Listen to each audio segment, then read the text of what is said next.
So I work in IT, but I'm not an engineer. I'm also extremely extroverted, which is not always ideal when you work around a lot of IT people. There are at least 3 coworkers who, when they see me coming toward the kitchen, literally turn around and leave. The baseline social situation is already delicate. Anyway, there's a guy who sits in the cubicle next to me. We'll call him Henry. Never actually introduced ourselves, but today I realized we were on the same meeting, and I thought perfect opportunity. After the meeting, I pop up and say, "Hi Henry, I'm Brittany, we've never met." Now from my perspective, this was a completely normal interaction. If Henry were telling the story, it probably sounded more like someone popped out of a cubicle and announced their name.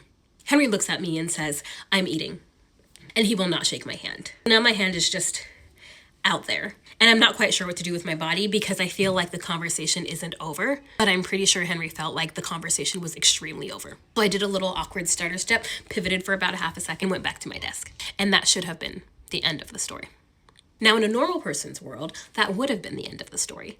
But unfortunately, I am not a normal person. Because when I was leaving for the day, I saw Henry again. So I said, "Bye, Henry." And Henry kind of stutters and says, "Goodbye?" I'm supposed to say goodbye. So that's where we are. But unfortunately for Henry, I'm a people person, which means the situation is far from over and I will not be able to sleep until we're best friends.